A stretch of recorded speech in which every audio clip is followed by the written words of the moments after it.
जम्मू कश्मीर से धारा 370 हटने के बाद चलाए जा रहे आतंक विरोधी ऑपरेशन को फिलहाल बड़ा झटका लगा है। 24 घंटे के अंदर आतंकियों ने सरकारी नौकरी करने वाले एक कश्मीरी पंडित राहुल भट्ट और एसपीओ रियाज अहमद को अपना निशाना बनाया है और पता चला है कि इस आतंकी वारदात के पीछे हिजबुल मुजाहिदीन या फिर लश्कर तैयबा या फिर जैश ए मोहम्मद जैसे पुराने आतंकी संगठन नहीं, बल्कि जम्मू कश्मीर में नया सर उठा रहा आतंकी संगठन द कश्मीर टाइगर्स है, जो जैश ए मोहम्मद की ही परछाई है।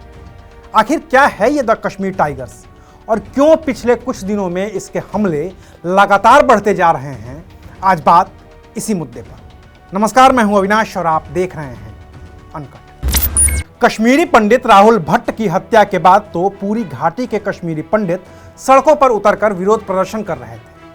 पुलिस ने उन्हें हटाने के लिए लाठीचार्ज और आंसू गैस के गोले तक दागे थे। अभी राहुल भट्ट का पूरी तरह से अंतिम संस्कार भी नहीं हो पाया था कि आतंकियों ने एसपीओ रियाज अहमद की भी गोली मारकर हत्या कर दी और इसके साथ ही सुरक्षा बलों के उन तमाम दावों पर सवाल खड़े हो गए जिनमें बार बार ये कहा जा रहा था कि सुरक्षा बलों के विशेष ऑपरेशन में कश्मीरी आतंकियों की कमर पूरी तरह से टूट चुकी है। सरकार की ओर से तो बाकायदा आंकड़े भी जारी किए गए हैं और ये बताया गया है कि सुरक्षा बलों को जम्मू कश्मीर में कितनी बड़ी कामयाबी मिली है। अभी फरवरी महीने में ही बजट सेशन के दौरान राजस्थान के सांसद नीरज डांगी ने कश्मीर में मारे गए आतंकियों के बारे में एक सवाल पूछा था। खुद गृह राज्य मंत्री नित्यानंद राय ने यह बताया था कि 5 अगस्त 2019 को अनुच्छेद 370 हटने के बाद से 26 जनवरी 2022 तक जम्मू कश्मीर में कुल 541 आतंकी वारदात हुई, जिनमें 439 आतंकी मारे गए।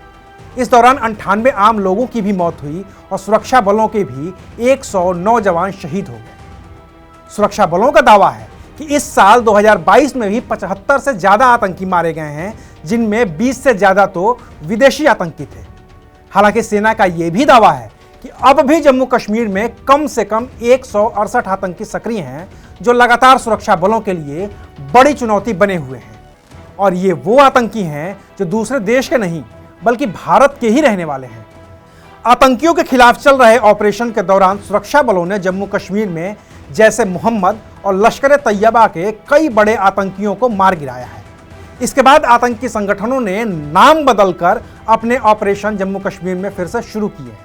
जम्मू कश्मीर में बना ऐसा ही एक नया आतंकी संगठन है द कश्मीर टाइगर्स, जिसके पीछे जैश ए मोहम्मद का पूरा हाथ है। इस संगठन को बनाने वाले का नाम है मुफ्ती अल्ताफ उर्फ अबू जार।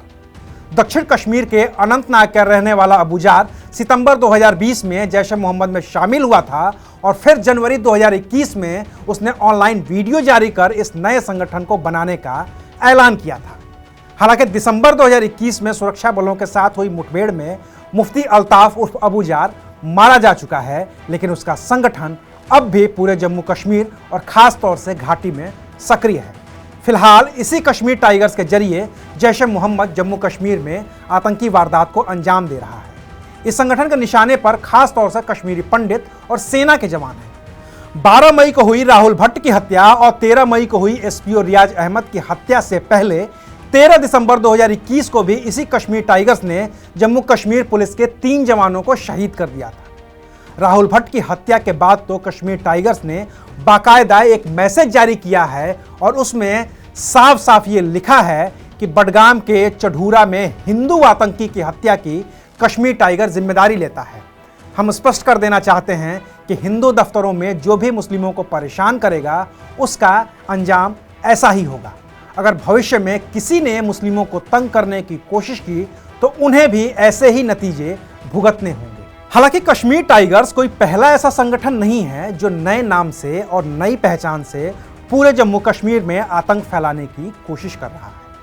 5 अगस्त 2019 को जम्मू कश्मीर से धारा 370 के खत्म होने के बाद हिजबुल मुजाहिदीन, लश्कर तैयबा और जैश ए मोहम्मद जैसे कई बड़े आतंकी संगठनों ने छद्मनाम से जम्मू कश्मीर में अपनी गतिविधियां शुरू की हैं। उदाहरण के तौर पर देखें तो जम्मू कश्मीर में पैदा हुए द रेजिस्टेंस फ्रंट के पीछे हिजबुल मुजाहिदीन का हाथ है, पीपल्स अगेंस्ट फासिस्ट फोर्सेज के पीछे लश्कर तैयबा का हाथ है और यूनाइटेड लिबरेशन फ्रंट जैसे आतंकी संगठन के पीछे जैश ए मोहम्मद का हाथ है। पुराने आतंकी संगठनों ने इसलिए भी अपनी पहचान छिपाई है क्योंकि उनका नाम सामने आने से सीधे तौर पर पाकिस्तान पर दबाव बढ़ रहा था, क्योंकि इन सभी आतंकी संगठनों का बेस पाकिस्तान में ही है।